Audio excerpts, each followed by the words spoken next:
was at a wedding and someone actually stood up and objected. And y'all, everything else went to hell from there. It's important to note that I did not know the couple. I was a plus one. So one of my good friends said that she was going to this wedding and her husband couldn't attend. He had some family stuff. So she asked if I would go to the wedding with her. It was for one of her coworkers. I was like, sure. Sounds like a good time. So y'all, I get all cute. It was a daytime wedding. So I put on my little sundress because the wedding is outside in the garden. And the wedding procession begins like most weddings. You know, the beautiful bridesmaids being accompanied by the groomsmen and the mother of the bride and the father of the groom, and everybody's coming down the aisle. So the bride, of course, gets there, the wedding gets started, and nothing's out of place just yet. Maybe 5-10 minutes into the ceremony, the officiant says, "Is there anyone present who knows of a lawful reason why these two should not be joined in holy matrimony? Speak now or forever hold your peace." The bride makes like a playful gesture, like looking into the crowd, like, and so we did a little light chuckle, and we're about to continue on. And at the last second, this young thing in the back stands up and says, "Well, I actually have an objection." And y'all, I grabbed my friend's knee and we turned around. And baby, let me tell y'all, hell broke loose. Yeah, you gotta remember, I don't know nobody that's here. So I'm gonna tell you the story from this point on with the knowledge that I currently have. But at the time when old girl was talking, I didn't know a thing. So apparently, the groom, his brother, had got married like a year prior to this current wedding. And at the groom's brother's bachelor party a year before this wedding, some unspeakable things happened. Well, at said bachelor party, the current groom, whose wedding is happening right now in front of all of us, well, he was cheating on his now bride, then fiance, with some random chick in the location they were in for the bachelor party. And this is where things get quite wild, because the girl starts to explain what happened, and I pulled my hair back. I needed to hear clearly. At the trip, he got her pregnant. Yeah, not only did he get her pregnant, he also gave her a itchy, burny, scratchy. Now she tracked him down. He knew about the pregnancy, he knew about the itchy, burny, scratchy, and he said he would pay her for her silence and discretion. Well, due to all of the relevant facts, one night stand, this is not somebody she knows well. He's engaged to somebody else. Yeah, he got her pregnant, but now she got the itchy, burny, scratchy. She does go through with sending that baby to glory. Not only did he pay and covered all the expenses to send the baby to glory, he also agreed to give her a monthly stipend for a year to about the itchy, burny, scratchy.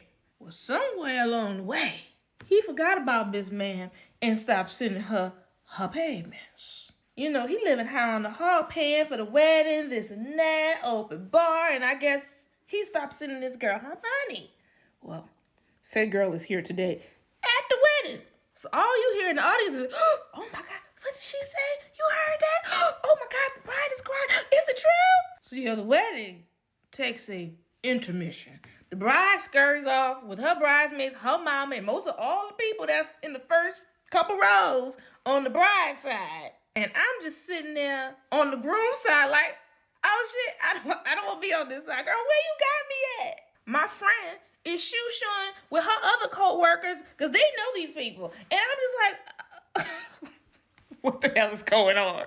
After a good hour, my stomach growling. I'm supposed to be at cocktail hour eating hors d'oeuvres at this point, but we still here. The groom comes out on the microphone. He tells everybody that he doesn't know this woman, that she is unwell, and that there's this thing going on social media where people are crashing weddings and trying to ruin people's big day. And he says he don't know this lady from a can of paint, and he would really appreciate if we can all calm down so that him and his bride can get back to what they came here for. I turned to my friend. I said, we supposed to act like none of this happened? We supposed to just sit here and finish this wedding today after that? And y'all, that's exactly what we do. That's exactly what we do. We watched the wedding and their I-do's and their beautiful vows to one another. We partied hard. We stayed up late. And yeah, what a time. It is a wedding I will never forget. Let me know what y'all thought about this in the comments below. I hope you guys had a wonderful holiday weekend last weekend. You know, I am very busy after y'all 4th of July. You know, as a personal injury attorney, y'all don't listen. Y'all was hitting each other on the road. Y'all injured, going to people's houses, fireworks and carrying on. So I'm busy. In addition to owning my law firm, you guys know I also own a press-on nail company, and that keeps me just as busy. We have a huge announcement coming either the end of this month or beginning of August, and I will give you all the details on that. But for now, I will give you your secret coupon code for the week. These are some of our best sellers so far in like the last 30 days. And the coupon code for staying to the end of this video is going to be I object. And I think that's appropriate based upon what happened. And don't forget also to check out the clearance collection because all the nails in that collection are also $6. Let me know what you guys think. The website is here on the screen. Everything you need. Happy shopping. Have fun. Let me know your thoughts about today's video, and I'll see you in the next one. I was at a wedding, and someone stood up and objected part 2. If you did not watch part 1, stop this video right here. Go watch it. It is next to this video. Then come back and join us, because other than that, you're going to be confused. Before we talk about this lady getting up there ruining these people's day, let's talk about objecting at a wedding, because some people believe that simply because someone objects that a wedding just automatically ends. Not true. Number one, it has to be a legal objection, which I mentioned in the previous video, that will stop a wedding. But just any objection, no, just think about it. You're in contract with vendors in a venue. You spend thousands and thousands of dollars. If somebody could just walk in and say anything and then your wedding is over, I mean, come on, y'all, let's use common sense. But let's talk about what objections would actually stop a wedding. The first one that comes to mind is if one of them are already married. Bigamy is illegal in the United States. You cannot have more than one spouse. That will stop a wedding. The second one that comes to mind is if one of them is incapacitated. That could be from intoxication. It could be from medication or illness. Imagine if some pretty little young thing gold digger just found her a 90-year-old rich man and wheeled him up there to the altar, and he has dementia and has no idea what he's doing. But she's like, oh, raise your hand, honey. See, he said I do. I said I do. And honey, we married now. I'm his spouse. It doesn't work like that. Another one that could stop a wedding that comes to mind is duress. Maybe somebody's being blackmailed. Those situations are really rare, but honey, anything is possible. Trust me, I've seen it all. Another reason, which is gross, but it could be a close family relationship. You know, parent, child, siblings. You know, there's some strange people out there. So even though what this lady did was shocking, it was not a legal objection. And I don't know why I'm calling her a lady. But let's get back to the wedding. So let's talk about what happened right after the objection. Y'all, that wedding planner made a beeline straight to her with all the other staff members and got her up out of there. If the lady had receipts, honey, she didn't have any time to present them because she was there 1 second and gone next. As the room was erupting, a lot of people were shoo-shooing about, like, how did she get here? Like, how did she know about the wedding? And y'all, I will tell you, people put a lot of information about themselves on social media. It is not that difficult. People save the dates. Sometimes when they receive them in the mail, hell, sometimes people will show you a wedding invitation. Hell, sometimes you talk about your own stuff too much. It is not that hard to find people depending on how much they talk about themselves and what they have going on. And you gotta remember, she was in close proximity with a lot of people that were at this wedding just a year prior. We don't know if she had some homegirls that she was doing her little business with last year to the bachelor party. Maybe some of those friends are still connected with some of the people who were at this wedding. It's not impossible for her to find out about this wedding. That's what I'm trying to tell y'all. Hell, I'm at the wedding and I don't know these people. As somebody who is married and had a big wedding, a little advice to those who have a wedding coming up. If you're going to allow plus ones at your wedding, have some stipulations in place. We extended plus ones to married people. However, they were not transferable. So if your spouse could not come, you could not just invite your homegirl. That's how I got there. That didn't happen at my wedding. If your spouse couldn't make it, you cannot transfer your plus one. Second of all, we had a list of every guest that RSVP'd. My wedding planner, I will tag her below. She did not allow somebody into my wedding because they were not on the list. Your name had to be on that list or you were not getting in. But back to these people wedding. And a lot of people wanted to know, do I believe the groom or do I believe Miss Ma'am? I 1000% believe what she said. That lady didn't stand up and do all of that for fun. And a lot of times, if someone is going to crash a wedding, because it's not impossible, a lot of times they just sneak in the wedding to have a good time, to drink your liquor for free, eat your food for free, party for free. But they try to blend in with everybody else so they don't end up getting kicked out. They don't stand up and object. And I never saw that that was a trend going on. I mean, decent lie, as long as she believes it, that's all that matters. I don't believe it. And another thing, why would somebody get up there and say that they had an itchy, burny, scratchy if they didn't? A lot of people wanted to know, well, wouldn't the bride have an itchy birdie scratchy, y'all? I don't know this lady. Hell, she could have been a virgin for all I know. Everybody doesn't, get down with the get down before they get married. There are some people who do save themselves. I don't know this lady. Maybe she was. But another thing that I do know is I know married people who use condoms because they're using it as a form of birth control for whatever reason. I don't know what this lady have, and I'm not saying she got it. I don't know. I got a lot of questions asking, did I leave my card? Because most of you guys follow me. You know I'm a personal injury and a family law attorney. But I have a question for you. What kind of lady do you think I am? Now, I don't know how y'all was raised, but my mama raised me better than that. I do not go to people's weddings soliciting clientele for divorce services. But let's just say, for the sake of conversation, that I would be that tacky. I am at a point in my career where I do not solicit clients. And the number one question I got in the comments was, are they still together? I don't know, guys. I don't know these people. And my friend no longer works there, and neither does he. Apparently, he resigned before he even got back from his honeymoon, which is not too bad of an idea. I mean, this is very embarrassing, and maybe it is time to move on to a set of colleagues who don't know what happened at your wedding. But I am taking bets, so put in the comments, put a red heart if you think they're still together, or put a broken heart if you think they aren't. And I'm feeling generous today, so I'm going to let you guys decide what the next video is going to be. And I'm going to give you 3 options. It could be a story time about how an attorney got held in contempt. I have another wild story involving an NDA. I have another wild story involving some internet history that had a case make a left turn. Let me know your thoughts about today's video in the comments. And as you guys know, every week I give a secret coupon code to my press-on nail company. And this week's code is going to be ATST for Are They Still Together? And don't forget to check out the clearance collection because all the nails are $6. And here's some beautiful bestsellers on the screen as well as the website. And I will definitely see you guys in the next one. I'm no longer going to my best friend's wedding, nor am I going to be a part of it. I was supposed to be her maid of honor, and now I'm not even going. All because of what happened at her bachelorette party that it took me 4 months to plan, and let me tell you. So first of all, she's been the biggest bridezilla I've ever met in my entire life. Okay, she's been a whole nother person, alter ego unlocked, that I just don't like. She made all of us bridesmaids pay almost $400 for our bridesmaids dresses. Yeah, I wish I was kidding.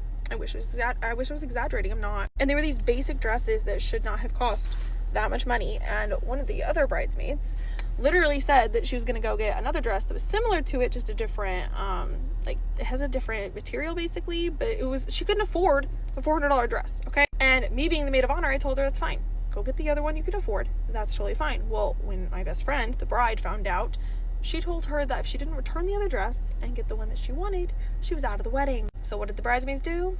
They left. They said, we're out, we're done. She went from 10 bridesmaids to now 4, and now she's gonna have 3 if the other girls stay because I'm out, meaning no maid of honor. Her bachelorette party hit, and it took me, like I said, 4 months to plan because she had so many things that she just had to have. Just stupid stuff that I don't see why you needed it, but whatever. We go out, we go have a really nice dinner, we're taking photos, doing all the things, right? We go to the clubs, a casino. At the end of the night, we all took some spicy cubes. We're ready to go home, have a good night with our people, right? Like, I'm ready to go home to my man. She's gonna go home to her fiance. That was what was supposed to happen. So our Uber arrives, and we can't find her. We can't find my friend anywhere, the bride. We're like, where did she go? And as girls, when you're out and about, when you're, a little lit, it's important to keep tabs on each other. So we're all looking for her, and I was like, look, I gotta use the restroom anyway. I'm gonna check in there. You girls keep looking everywhere else. I go in the restroom, and I found her. Yeah, I found her. I could hear everything. All right. I know her fiance did not come with us on the bachelorette trip. No, he did not. So it was not him. I look under the stall and I see her shoes and a set of men's shoes. I knock. I'm like, hey, honey, you okay? She goes, oh my God, shit. And I hear her kind of shuffling around in there. And then all of a sudden the door flies open. This random guy just goes running past me. And I'm like, what the fuck? And then there's her standing there with looks like she'd seen a ghost. Okay. The guilt was flooding her face. And she goes, please don't tell anybody. Please don't tell anybody. Please, I'm begging you. This is my last moment of freedom. My last moment of being single. I'm just trying to enjoy it. And I'm sitting here thinking, you are not single. You are the furthest thing from single aside from being married. What are you talking about? We get into it because I don't endorse cheating. I don't care who you are. I don't condone it. I don't care if you're my best friend like she was. No, I don't care. I was tired though. And I'm like, let's just get to the Uber and let's go home. At the end of the night, after having a good time with my man, because again, the cubes were hitting, okay? We don't judge. I'm telling him what happened. And he's like, you need to tell the fiance. So what do? Do I tell him or just not show up and make him wonder why she went from 10 bridesmaids to 3? What is y'all's wedding day horror story? Like mother of the groom wore white, somebody announced their pregnancy. What is y'all's? Because I have one and I'll share mine if you guys share yours. Also, if you're new here, hi, I'm Kara. I tell stories and people tend to like them. This story starts all the way back in December of 2019, and the timing of this is important because in 2019, my husband and I got engaged December, and then a few months later, we started asking people to be in our bridal party for an expected wedding in December of 2020. Now, granted, just 2020 got crazy, and so after asking people probably in like February or March, we waited, still anticipating having this wedding. The closer we got to December, the more we realized, oh yeah, probably not safe to have a wedding right now with a bunch of people. We'll wait. So we postponed probably in like October to May of 2021. So the December 2020 wedding is canceled. We're doing the celebration in May of 2021 because my husband and I secretly got married in December of 2020 for it's a whole thing. But we still wanted to do the celebration with everybody, do it in May of 2021. So when we decided to cancel, like I said, probably in September, October timeframe, we told everyone in our bridal party, hey, we're rescheduling our wedding until May of 2021, still in the same city. Are you guys able to make it? So they all said, yeah, good to go. May of 2021 is when we plan to have the wedding. Now, the week of the wedding was crazy for so many reasons. One of those reasons, completely unrelated to this, believe it or not, is my husband got diagnosed that Tuesday, the week of our wedding, with a golf ball-sized brain tumor. That's a story for another day. Some of you have already heard it. I digress. Then, that Thursday of our wedding, not that crazy, but still kind of crazy, my sister, for whatever reason, decides to bring her boyfriend, I guess at the time's puppy, decides to watch his puppy for him for my wedding weekend. If you're watching this, that was a weird thing to do. That was weird. I digress. Now, so that's Thursday. All my bridesmaids come over to spend the night, whatever. Friday is the rehearsal dinner day, okay? Now, in May of 2021, for whatever reason, don't know if y'all remember this, and forgive me if there was some crisis going on that I had just forgotten about. I could Google it, but I don't have time for that right now.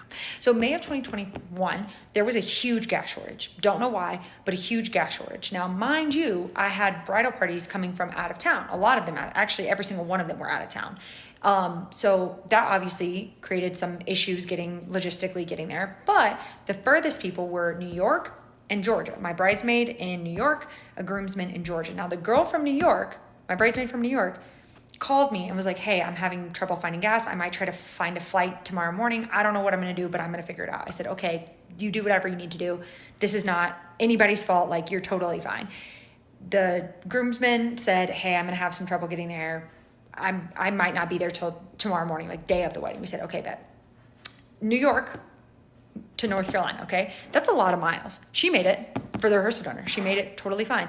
Now, were there some logistical issues? Sure, but she made it. New York to North Carolina. Georgia to North Carolina. Not that many miles. Didn't make it. Okay. You had trouble finding gas. Sure, whatever. So we have the rehearsal dinner. Everybody else shows up. New York made it. Awesome. Georgia didn't make it. Okay. He's going to come tomorrow morning. Cool. Rehearsal dinner goes good. Fast forward the morning of the wedding. Puppy's still there, mind you.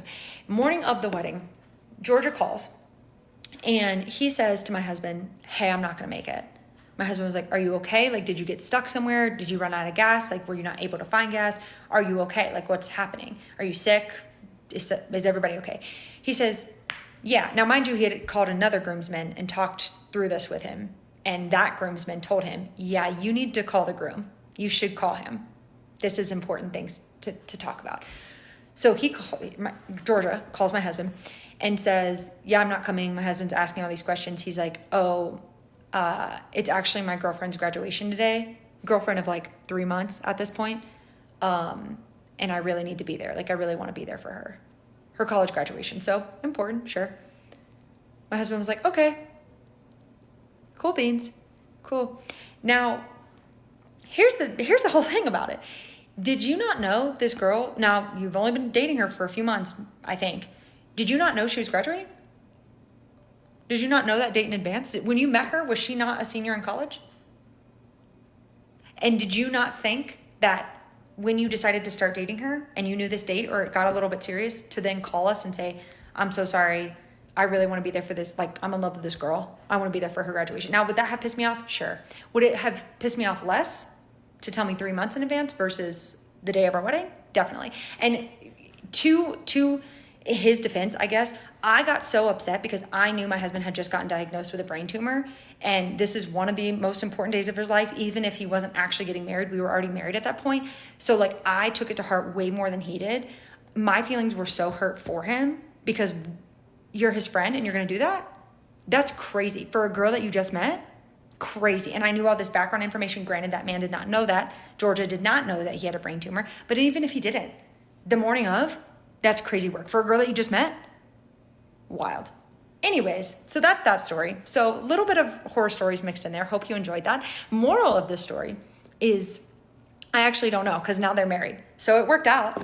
So I don't know, maybe ditch your friend's wedding and maybe you'll find a spouse. Thank you so much for watching. Bye. Buckle up, because I'm about to tell you the true story about how I was a runaway bridesmaid. I was a bridesmaid in a wedding, and I did not stay for the reception. I didn't stay for pictures. I didn't stay for cake. I jet. I was in my early 20s, and I was in college at the time. She was the same major as me. We weren't particularly close, but we worked together a lot. And one day on the quad, she told me that she was getting married and she had a bridesmaid lined up that had dropped out, but she needed symmetry, so she was asking me if I would help her. First off, the fact that I was second choice, I should have just said no, which, just personal advice to everybody out there. If you are second choice in any social situation, an event, tickets, whatever, say no. Don't be second choice to anything. I'm first choice or nothing. I was the only gothy person on campus, and I already had a reputation for being standoffish and cold because I had very high walls at the time, and so I was like, okay, maybe you should soften up and do something nice for a change.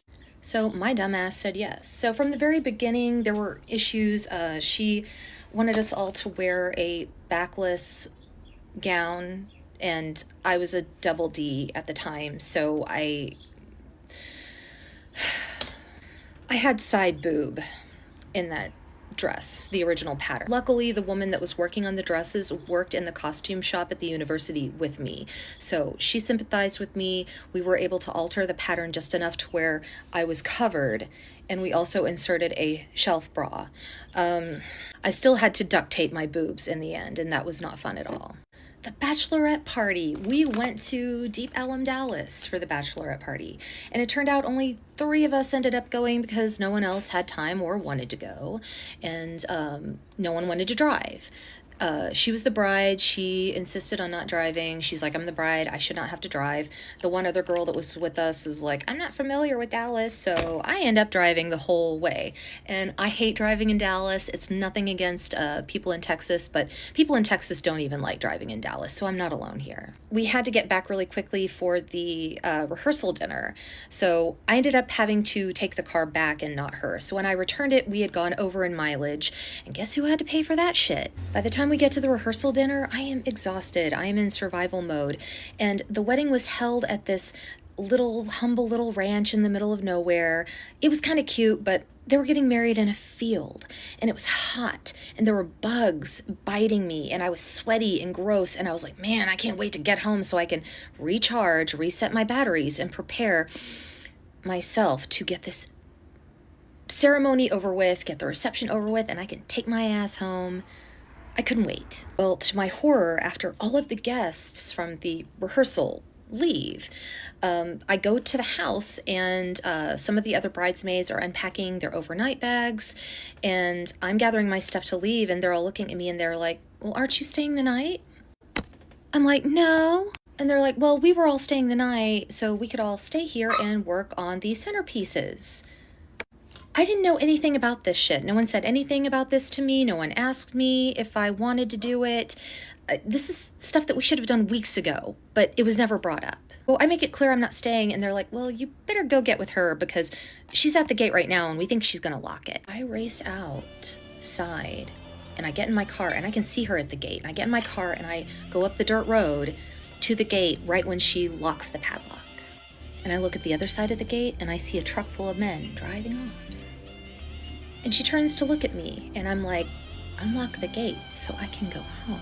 And she says, I can't. I gave the key to the guys. They're going to their bachelor party. Bachelor party? Excuse me, you gave them the only key to that padlock? And she's like, so they can come back in. Oh my God. I tell her, call them, make them come back so they can let me out. They're literally just down the road. I don't want to mess up their fun. I don't want them to have to come back. And she did that shit on purpose. She did it on purpose because she knew if she asked me, I was going to say, I've already done enough as it is. This was her way of trying to make me do it. What she didn't know is that you can't make me do shit. So I go to my car and I lock myself inside of it. And I just have a little flip phone at the time. I don't have a smartphone. Smartphones were not prevalent yet. And I am calling everyone I can think of, leaving them voicemails, asking if someone can come out and get me. I'll climb the gate, pick me up, please. And I couldn't get anyone on the phone. My mind is racing. I'm trying to think who to call. I'm even thinking about calling the police at this point because I'm trapped here. I was like, how am I going to tell them how to get here? I don't have GPS. I don't know the address to this place. I followed them in here. I don't know where the hell I am. I am hyperventilating in my car. I am crying. I'm beating my fists on the dashboard. All I want to do is just go home. An hour has passed. It is now dark, and she starts coming out to my car. I'm trying to lock the door as quickly as I can, but I'm too late, and she gets inside with me. And she just sighs with a huff, and she's like, are you going to come inside or what? And that was when I said, this is not fucking cool. The fact that you gave them that key was really fucking stupid. What if someone got hurt or injured and we needed to leave and go to a hospital? Did you even think that through? And she just scoffs at me like it's no big deal. My patience was exhausted, so I just told her, call the guys, have them bring the key to open the gate, or I will be driving through it. I was in an '89 Toyota Camry. I was not gonna break the gate. But I did kind of scare her, so she did call him, and one of the guys did eventually come back and unlock the gate. And at that point, I didn't say, screw you, kiss my ass. I just, boom, went home. Do I show up and go through with this wedding the next day? And I was like, well, the dress is made. I don't like her at this point. I'm really pissed at her, but there are other people involved in this wedding other than her, and I didn't want to disappoint them. So I'll continue in part 2 on what happened on the actual wedding day. Back in my day, when you were getting married, having a baby shower or a bridal shower, you would send a copy of the invitation to your church that you went to, and then your church would read that invitation as an announcement every week until it was time for the event. Sometimes you would even have a sign-up sheet at the front table in the church so people could sign up /RSVP to say that they were coming. And yes, you would still send formal invitations to people who didn't go to church with you or people in the church that you were just really close to and you wanted them to have like an actual paper copy of your invitation, but everybody was invited. At your wedding, you got married at the church and everybody had the candelabras on the pulpit at the church. White people and black people all had the same wedding decorations. And depending on how much money you had to spend, depended on how many candelabras you would have. Some people would only have like 2 big candelabras and then the 1 unity candelabra. And then some people would have like 10 candelabras. It just depended on how much money you had to spend. All the flowers were artificial. And then you would have cake and punch in the dining hall at the church, or you would go to a school cafeteria and have your reception where you would have cake and punch, and then you might have some finger food, and the wedding favors would always be those little bubbles that came in the little bottles. There was no exclusive guest list. There was no seating chart because everybody was invited. There was never anybody going around mad or disgruntled because they were not invited to your wedding or to your baby shower or your bridal shower, because nobody was spending a fortune on these events, so you could invite everybody. Now, there were some really rich people in town who would have a black tie seated plated dinner for their wedding reception, and they would have exclusive invite lists, but those people were like few and far between. Everybody did cake and punch in the dining hall or at a school cafeteria or sometimes at an event hall or like the city auditorium. And you got a million gifts because you invited everybody to come. My aunt and my uncle got married in 1994 and they still have not been able to open all of their wedding gifts because they got so many. My grandparents ended up putting them in the attic at their house because there were so many gifts. Over the last 20 years, people have started to spend more and more on weddings, and so the guest lists have gotten smaller and more exclusive. And now you have people coming on here being very upset and offended because they were not invited to weddings that they thought that they were going to be invited to. Friendships and close family relationships are ending today because of wedding invitations. We have got to get back to the basics. Everybody wants a village, but then they have a strict wedding guest list and they just can't afford for more than 200 people to come. Well, then don't ask me for anything ever again if you don't invite me to your wedding. Hi, bride. Happy wedding day. Hi, Kendra.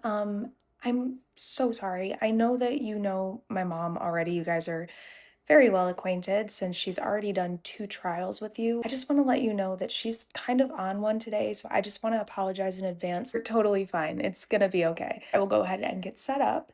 Okay, just wanted to warn you, but yes, whenever you're ready, just let us know. All right, and I am all set up and ready for the mother of the bride. And that would be me, who you know very well. So I did take some notes after the first trial and after the second trial. Oh, yes, absolutely. Okay, so we want no foundation. Are we wanting like a tinted moisturizer, any sort of like tint, like a skin tint or something? If it's not written down, I don't want it. Understood. Okay, I also see that we are wanting fake lashes, but we don't want to look like a drag queen. Did you feel like the lashes last time were a little too heavy, or I don't think they did, but if you think that they did, I just don't want to look like a drag queen. I did not think they did, so perfect. I guess we're on the same note with that one. Then you just wanted to do bright red blush and you want red lipstick. Okay, that's very different from what we did before. You want a very bold lip this time. Dear, is it written down? Well, yes, I wasn't sure because we're doing red on the cheeks, if red on the lips with no skin coverage is going to be too much, or I wrote it down for a reason. So yes, I would like that. Thank you. All right, great. Then let's go ahead and get started. You are all set, my dear. What do you think? I think that I'm glad that I didn't let you try to talk me out of red lips because it looks great. And the blush and all that looks great as well. Is there something we can do about these eyebrows, or are these just how they're gonna be? What are you seeing that you're not loving? The fact you can't see right off the bat is kind of concerning, and that's probably why it took us 2 trials to the wedding day to get to this. But one eyebrow is very much darker than the other eyebrow. I don't personally see that, but I will have you like turn your head in the light. Okay, I could add a little bit more to this one. Is that feeling better? Yes, that is much better. I don't know why it's taking you all of this extra help from me for you to do your job, but on to the next person, I suppose. I'm glad we could get there in the end. All right, I'm ready for the bride. Perfect. All right, and everyone is all set and ready. I am all packed up and ready to go. I hope you have a wonderful wedding day today. It was such an honor to be a part of your day. Thank you so much, Kendra. Everyone feels great and beautiful, and I'm so happy with how everything turned out. I hope you have a wonderful day too. All right, bye-bye. All right. Wait! No, my eyebrows. I need you to fix them again. I'm sorry, I'm off to my next wedding. I don't care if you're off to another wedding. I need my eyebrows fixed now. I'm so sorry. Unfortunately, I am off to my next wedding. Wait! I hope that you have a lovely day today. I'm so sorry. What in the world? My wedding is 2 months away, and I just got a call yesterday from the venue that they double booked. So a quick story time. I've had this venue booked for about 2 years now, maybe a little more. And I am set to get married on April 24th, which is less than 60 days away. With that being said, I made the final payment, as most venues require, 60 days before. So yesterday, after making final payment, I get a call a few hours later from their accounting team. On this call, the accounting person says, look, we don't have a date set for you. It kind of looks like there might have been something you might have tried to rebook in the past, and we accidentally left the date open. At that moment, I understood. I did call them in November to see if it was possible to move up the date because I am currently undergoing treatments for cancer. Now, at the time, they told me that we wouldn't be able to do it unless we paid off our balance in full, which I understand, and also start a new contract with a new deposit. At least that was my understanding, which just didn't really make sense. Financially speaking, it wouldn't really make sense. So I did call the owner back that same day, and I was like, look, we're just going to stick to our original date. We're going to try and make it work, right? Now, fast forward to yesterday. What had happened apparently was they accidentally left the date open. and they double booked me along with another bride.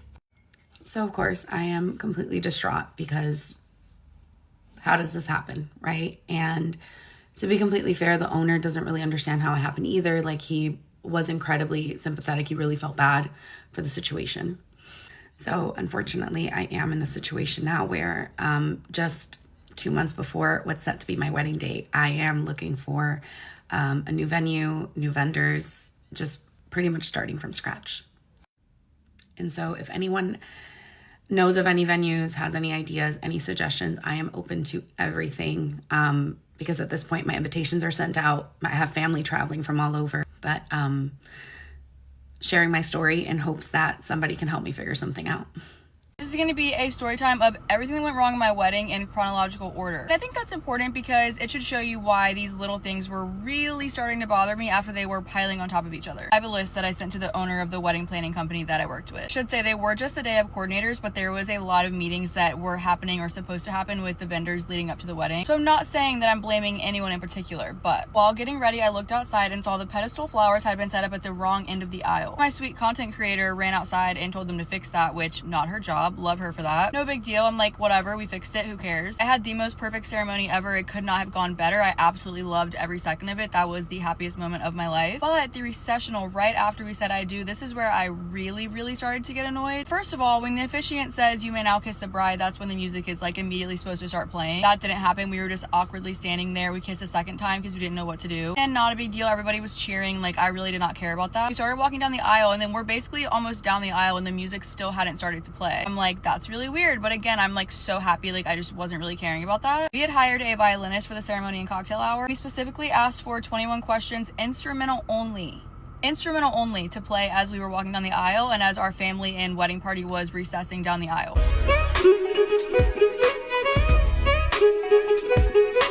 Imagine my shock and horror when I hear 50 Cent's voice booming over the loudspeakers as our grandparents and aunts and uncles and parents are walking down the aisle. That was just not what I wanted. That was not the vibe I was going for. We were going for like, you know, like a nostalgic, fun song that people in our generation would immediately recognize the music from. That song has explicit words in it, which I love, but not for the recessional where our family is walking down the aisle. I try to laugh that off because I was really determined to like not let anything put me in a bad mood on my wedding day. We walk over to do family portraits and I hear the violinist again irking my nerves. He starts playing like fiddler music, like it sounds like bluegrass. I'm like, that is not the briefing that we gave the DJ. We told the DJ that we wanted like new music, current songs, but instrumental only version. Chapel Roan, Sabrina Carpenter, like any new songs that everybody knows. Nope, he starts going rogue. I'm like, what is happening? At this point, I'm like, where's the wedding coordinator? My mom and my sister-in-law are running around looking for her for like 10 minutes, can't find her. Eventually find her, she goes and runs up to the violinist, he stops the fiddle music, and he just like gets so quiet that we can barely hear him the rest of cocktail hour. So there's $1,000 gone, basically wasted on the violinist. That pissed me off, but again, I'm trying to keep it cool. Then we move over to take couples portraits. We're about 30 minutes into cocktail hour now. As my husband and I are in the middle of our couples portraits, the wedding coordinator comes up to us and says, and I quote, "The bar just told us that we are already almost completely out of alcohol." Sorry. As you can imagine, that sent us into an immediate state of shock and panic. Sent my husband's stepbrother to the store to get more alcohol. Mind you, the list that the bar gave him to go get was 5 things. So the phrase of "we're already almost completely out of alcohol" was completely untrue. And of those 5 things that we bought, all of them were left over the next day. We have enough alcohol left over to throw a massive party. So if anybody wants to get together, we have a shit ton left over. So that was just a fake panic that almost completely ruined our couples portraits. That's where my mood really heavily shifted because all of those things happened back to back to back, and that one was just like really panic inducing and all for nothing, which I didn't find out until like at least an hour later that it was all for nothing. Then when it was cake cutting time, I was approached by the caterers to tell me that the cake stand that my mom had spent time thrifting for me was not going to work with the cake tray that the baker had put the cake on. I'm not trying to place blame on anybody for the cake stand. I'm not trying to place blame on anybody for any of this stuff. I'm just simply reading you guys a list of everything that happened. I fully expected things to go wrong on my wedding day. I know that a wedding day is very chaotic and things are never going to be perfect. I just felt like it was a little bit over the top, especially the fake alcohol crisis. I loved my wedding. It was a beautiful day. We had so much fun. I just feel I was very stressed out, which made it harder for me to enjoy the day. When you spend a year and a half planning something and tens of thousands of dollars, it is really frustrating to watch things and not go accordingly. My wedding venue was threatening to cancel my wedding literally weeks before we were getting married, and they made the entire wedding planning process a living hell for me. But hello, I couldn't talk about any of this because they were already threatening to cancel my wedding. Guess what? we're married, I'm done, I'm retired, and I finally get to sit down and spill the tea with you guys on all of the diabolical shit they've put me through for an entire year. I joked around that I was gonna make this a 20-part series. I am genuinely going to try to keep this into one part. If I hit the 10-minute limit on TikTok, I'm gonna have to go into part 2, but I have to share a level of detail for you guys to understand the state of mind they put me in, the level of gaslighting and lying from like 3 or 4 different employees. If I don't share that level of detail, like you simply just will not understand. So grab a drink, grab a snack. We're going to be here for a second. I need to preface this story by saying, yes, I had my wedding at an Airbnb. I have heard the Airbnb horror stories, but you don't think it's going to happen to you. Nor could I have ever imagined in my wildest dreams that the series of events that occurred would have ever happened in any alternate universe. Okay. Let's start back in February 2025. Okay. We're on Airbnb looking for different properties. We stumbled across this one in Palm Desert and we absolutely fell in love with it. It was 5 acres. It had 3 houses on property. It was going to fit our entire family and a couple of close friends. It had 2 pools, a tennis court. Like it was just absolutely beautiful and unlike anything else we had found. We shot them a message, told them we wanted to have a wedding, asked if they allow weddings. They said that they did. They just charge like a small event fee. So we immediately book a walkthrough and we go and visit it in person. First kind of weird thing is that we were told somebody was going to meet us in person to do the walkthrough and nobody ever did. They just like shot us a gate code and like door codes and we did kind of like a self-guided tour, which actually we were fine with because we didn't want the pressure of like, you know, feeling like we had to book right then and there. So we were like, you know, whatever, a little weird, but it's fine. So after we viewed it, we loved it. We knew we wanted to book immediately. We had a couple follow-up questions that we obviously needed to call them because nobody met us there to do the tour. When I called the property management on the phone and gave them the dates we wanted to get married, they had told us right off the bat that the owner was planning on doing construction to the property. They had told us that they wanted to add on to the property, like add on bedrooms, that they also wanted to do some work outside, like add on some sports fields and some playground equipment. Because we were booking before the construction had happened, but they knew our wedding would be after the construction had happened. They basically were trying to figure out a rate to charge us because essentially we were going to be getting like a post-construction experience with a pre-construction rate. Does that make sense? They were essentially doing construction so that they could charge more. Long story short, for like 2 months, every time I would call them, they would say, we still haven't heard from the owner. We're still trying to get an answer from the owner. Call back next week. I'd call back next week. They still wouldn't have an answer for me. Literally 2 months goes by where I cannot get an answer from them and we are just trying to book our wedding because we were almost a year out from when we wanted to get married, which is really when you have to have like the big ticket items like venue, photographer, videographer booked because they literally start booking up. Finally, in May 2025, exactly a year out from our wedding date, they allow us to book. Still didn't have their permits approved. They still didn't have like a guaranteed construction timeline. So they went ahead and just gave us like the pre-construction price, as they should have, because hello, what if the construction didn't happen? But they really framed it as we were getting such a deal because by the time we get married, there's gonna be all of these improvements and the construction's gonna be done and yada yada, whatever. That's a theme here, okay? I got such a deal. Now, something extremely important to note is at this point, I was talking directly with the property management. We had taken all communication off of Airbnb and I ended up booking directly with property management because there was like a 10% discount because we didn't have to pay the Airbnb fees, okay? I was no longer protected by Airbnb. Also, this is a full-blown property management company. They have like almost 100 houses out in the desert. It was not some like sketchy little small company. Like it's a legit thing, okay? I didn't think I was going to need the protection of Airbnb, nor do I even know if that would have helped. So we put our 50% deposit down. We made sure there was something in our agreement that stated like we needed to be informed of like when the construction started and ended, and that if construction was going to go into our wedding date and the house was basically inhabitable, that the property management company was going to be responsible for placing us in a different home, which was never going to be ideal anyways, because none of their other homes compared to this place, like it was 5 acres and like 10,000 square feet. Yes, they had some other really amazing, beautiful homes, but like nothing else would have really worked that was kind of just there for like a protection for us, you know? That was my way of thinking like, oh, I really like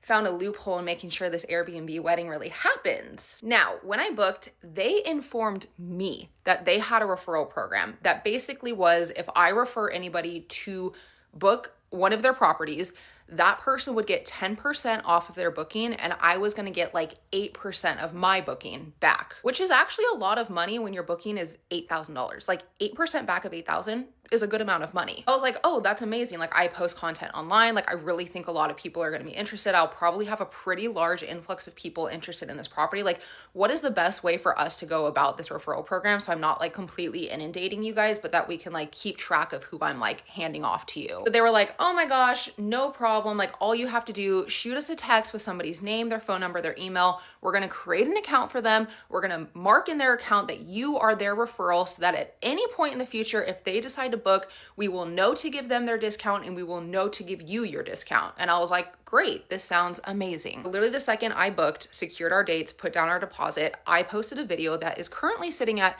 200,000 views on TikTok, 200,000 views of free advertisement for them. Now, I did not want to inundate them with every random person on TikTok that was commenting saying they were interested. So I was spending hours and hours every single day vetting people. It got to the point that I was messaging people so frequently, just like responding to the inquiries I was getting, that TikTok literally banned me from DMing people because they thought I was doing like something suspicious. The only way I would actually pass someone along as a referral contact to the property management was if somebody had like confirmed they were getting married, confirmed they were local, and confirmed they physically wanted to do a venue walkthrough.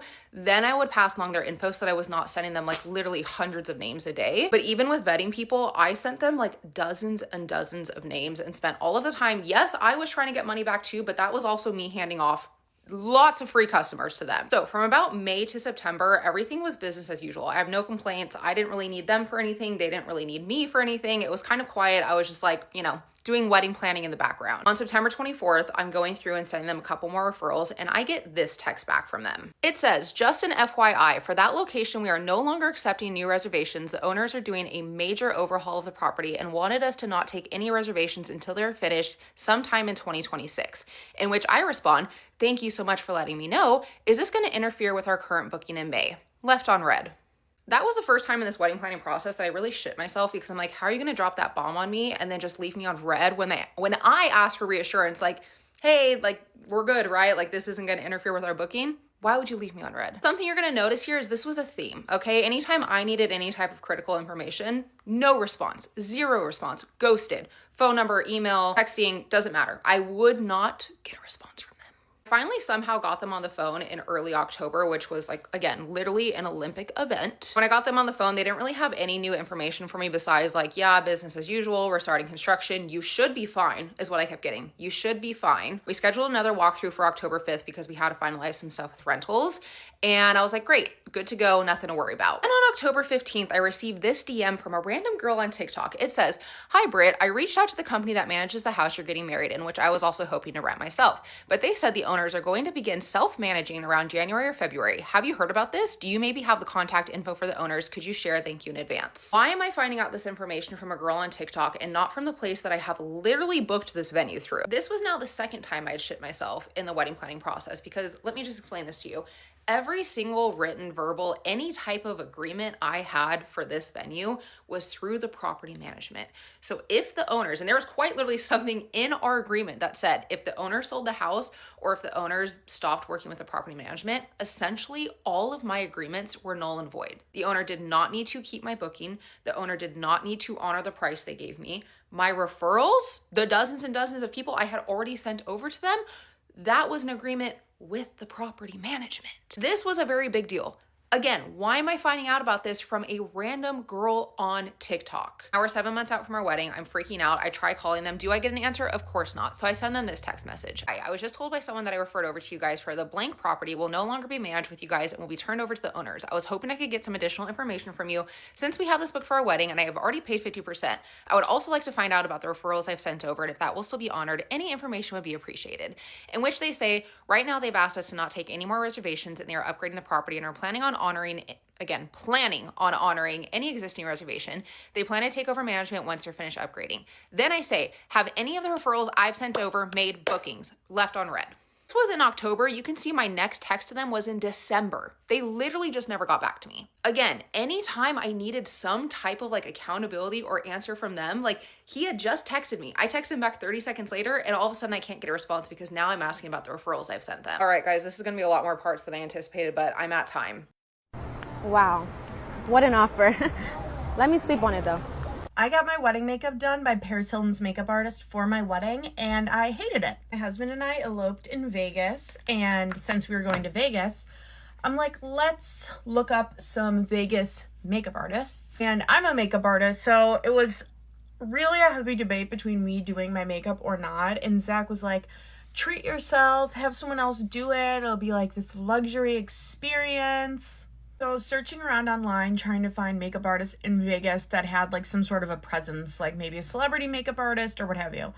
And I come across this guy who'd done Paris Hilton's makeup a ton of times on his feed, and also Megan Fox. The entire feed is models, celebrities, like and they all look incredible, of course. So I'm like, oh my God, this is perfect. I'm going to shoot a DM off and see how it goes. He responds to my DM. He's like stoked to do it. Tells me it's going to cost about $350, which I'm like, okay. For a Vegas celebrity makeup artist, in my head, I'm like, that actually seems pretty fair. Like, I didn't have any idea of what I was going to be spending, and I was like, that seems okay. So I'm like, perfect, book, let's do it. And then I found someone on his page that he worked with all the time that did hair with him, and did hair on same, like celebrities, Trisha Paytas, whatever, all these people. So I'm like, okay, perfect. They're used to working together. I'll hire both. I obviously cannot do a trial with either of them because they're in Vegas and I'm here in Buffalo. So I just have to like hope and pray that it works out. But in my head, I'm like, they do makeup on celebrities and hair. Like, obviously it's going to be amazing. Like, duh, I have nothing to worry about. First catastrophic thing that happens, I get a text about maybe 2 weeks prior or so from the hair artist saying that he had to have emergency knee surgery and he's so sorry and he'll try to figure it out to like find me a new artist. And he did send me back my deposit, which was obviously super nice, but I'm like, my wedding's in 2 weeks in Las Vegas. Where am I going to find someone to do my hair? Like, I'd be fine if the makeup artist canceled. I could do my makeup easy. But like doing my wedding hair isn't really something I want to do on my own. He sent me a couple recommendations of other people that he worked with. And of course, every person that I messaged was already booked for the day because it was a wedding in September on a Saturday, like, of course. So then one of the people he recommended to me recommended someone else and they were available. Thank God. At this point, I obviously can't do much research. I don't really have a choice. The hair artist is the hair artist. And the person that recommended, she was also like $50 or more cheaper. So I was like, okay, hell yeah. And they had Hollywood Waves on their page, which is what I wanted. So I felt confident about it. I'm like, let's just go at this point, you know? So we get there. It's the morning of my wedding. First things first, it's me, my best friend, and my daughter all in the bed together. And my daughter woke up and puked everywhere. I don't have a ton of time, so I'm like quickly trying to get her in the bath, clean stuff up. My best friend's obviously helping me and is the best. And then I'm like hopping in the shower, I'm shaving, I'm putting deodorant on, putting perfume on, and writing my vows. So it's just chaos. Girls are showing up to get ready. My makeup artist shows up and everything's cool. Not super like personable or talkative. And I'm like, that's fine. You know, whatever. But I had to like obviously sit facing the window for the natural light, and all the girls are on the other side of the room getting ready. So I'm literally like just staring out the window alone with like by myself, but whatever. Doing my makeup, and I can feel right away that my makeup is getting put on very, very thick.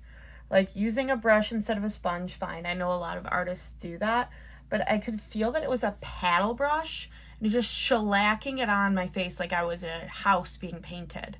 I wear a lot of makeup, so for me to be thinking in my head like, oh, this is thick, it's a lot. So I'm sitting there getting my makeup done. I remember him asking if I wanted a shimmer on the lid, and I was like, yeah, for sure. And then he had like a loose pigment. Fine. But I was like, oh, that's interesting. Like, maybe this is some like bougie technique that he uses. I don't know. He's not talking or making any conversation with me other than to like ask me makeup questions.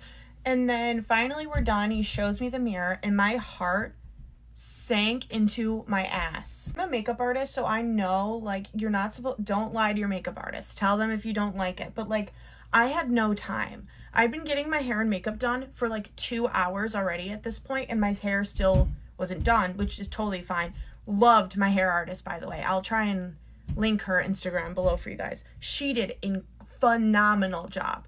But I was still getting my hair done and like needed to be done very soon. So I wasn't going to be like, oh, fix all this stuff. And I just felt really awkward. And I was just like, yeah, thank you. and like paid him. He packed his kit and he got the fuck out of there. So I'm sitting looking out the window, my hair is getting done, and I'm like telling my girls, I need a beauty blender, I need eyeliner, I need an eyebrow pencil, I need an eyeshadow brush. My eyeshadow looked horrible. I don't know what was going on there, but like the shimmer looked creasy and crepey and bad. The eyeshadow wasn't blended good, so I had to blend it out on my own. I was just like, what is happening right now? I had to fix my eyeliner, and my eyebrows were like warm brown auburny color. I have jet black hair, and they weren't at all the way I do my eyebrows, and I showed him a picture. This is what I want my makeup to look like. This is how I normally do my eyebrows. Oh man, it was just, and there was only so much I could do. The makeup was so thick and caked on my face. Like, I will say, it stayed on all night. It was like 105 degrees in the desert, so like, okay. But I do feel like my makeup, if I just did it myself, would have stayed on all night, because that's what I do, is wedding makeup. But it was thick, like, but I had to go with it because I didn't have enough time to like sit there and redo my makeup. Like, it was go time. My first look I was already going to be late for, and we had to run. Like, we had to rush and get out of there. So I was just like, well, I fixed it as best as I could. It is what it is. My hair looked absolutely amazing. It was like old Hollywood hair. The only downside I could say about that is my own fault, and that was that I don't ever wear extensions, and I didn't wear extensions before that day, and I had 2 full packs of clip-in extensions in my hair. So my hair was long and it was gorgeous and it looked amazing, but it gave me a full-blown migraine.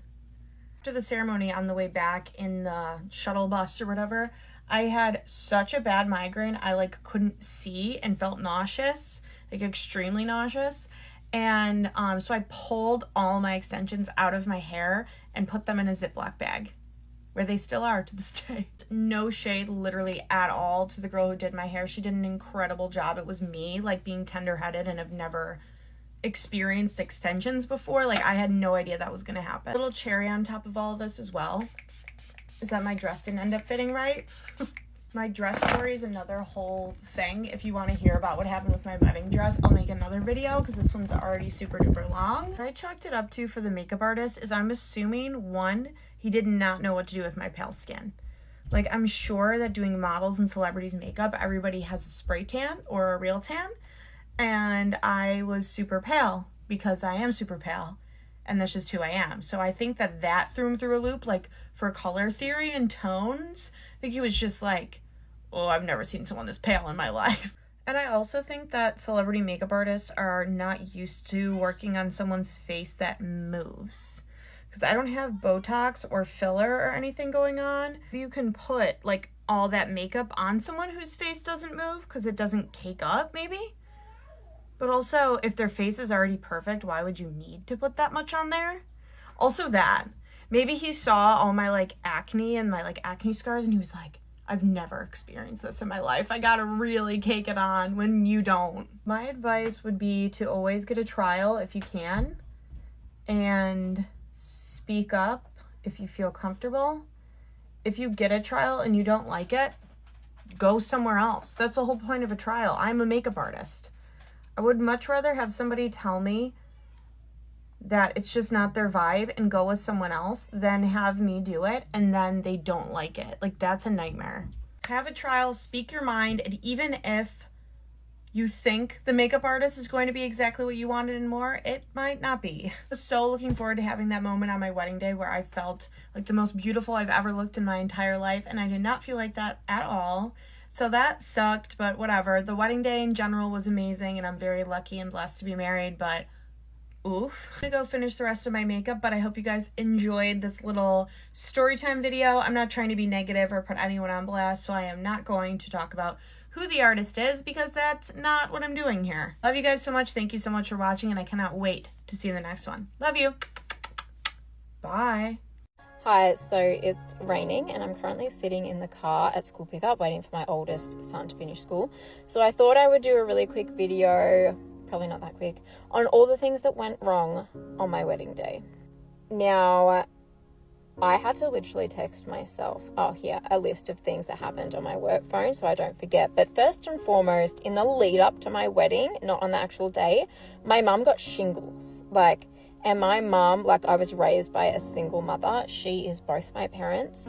She was heavily involved in my wedding. So it was so tragic that she had shingles. And if you don't know what that is, it's I think they call it the adult form of chickenpox, but it was blisters all down her face and her neck. It was so messed up. Anyway, luckily we were able to get on top of that enough. She was still in pain, the poor thing, but the rash and the blisters had gone down with steroid cream and antibiotics, and just we were pumping her with this stuff and makeup. So that resolved.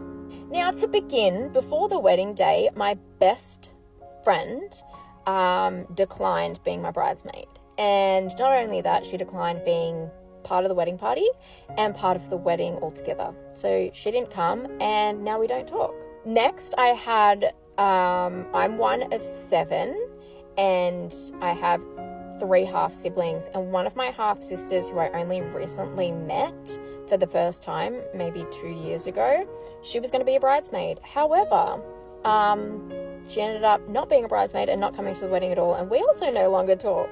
Then we have the man who I considered my father figure. As I said, I was raised by a single mum, and she's the best, and I don't feel like I've missed out on anything whatsoever. But the man who was supposed to walk me down the aisle didn't show up, and told me about 15 minutes before I was due to walk down the aisle that he was not coming. And that was because I kept calling him, being where the fuck are you? Because he was supposed to be getting ready with us as well. So I bought him a brand new outfit, and he didn't show up or walk me down the aisle. So then, with the 15 minutes notice, I had to ring my only other male father-ish figure, which was my uncle, and be hey, can you please walk me down the aisle, which I felt horrible about because he has 3 daughters to walk down the aisle, and I felt I kind of robbed him or them of their experience with him. But anyway, he was a legend. I love my uncle so much, and he stepped up and did it, and it was perfect. Then also the day before my wedding, I was meant to have both my horses involved in my wedding, and there was going to be a cart, they were going to be attached to a cart. My friend has one, and, well, my old friend has one, and he was going to get my horses for me and organize them for me, and paid, of course, and have them hooked up to a cart, and I was going to actually go in a cart with whoever was going to walk me down the aisle, to the aisle, and then walk. The day before, he pulled out. So my horses are a huge part of my life, so I was fucking devastated. And then last but not least, there were other little things that went wrong, but these are the major ones. I am not a hair and makeup girl. I'm a very basic, simple human being, and I just booked a really considerably cheap hair and makeup artist. She was sweet, she was really nice, but she was terrible. She did not do my hair how I wanted it, or I fucking hated it. Actually, she did it twice. She redid it, and I hated it, and then I ended up being just leave it, and then we did it. My bridesmaids fixed it for me. It was hilarious. But what's even funnier is she made us all look like geishas. She did our makeup, all 4 of us. So it was me, my maid of honor, and 2 bridesmaids, and she did all of us the same foundation shade, which is absurd. And we had red cheeks, and it was so bad. We looked fucking awful, but none of us had the balls to say anything because we're all fucking empaths and doormats. So we're oh my god, we've got to wait till she leaves, and then we've got to wash our faces and do our own makeup, which none of us really bought much makeup because we were meant to be getting it professionally done. Here we are in this little fucking cottage that we stayed the night before at the venue, watching people arrive for my wedding. I saw my soon-to-be husband walk past. I'm we are about to go, guys. I'm about to walk down the fucking aisle. And I got one of my bridesmaids, Nicole. She, we are baby wiping our faces. And luckily, she's a makeup goddess. She should have done it from the start, but I felt bad asking her. But she ended up fixing our faces, which was amazing. But anyway, so really nothing went to plan. But it was still the best day of my life. I had the best time. I wasn't overly, I was laughing all day about the hair and makeup thing because I don't care. So I literally looked like this, but I loved my dress so much, so I didn't really care.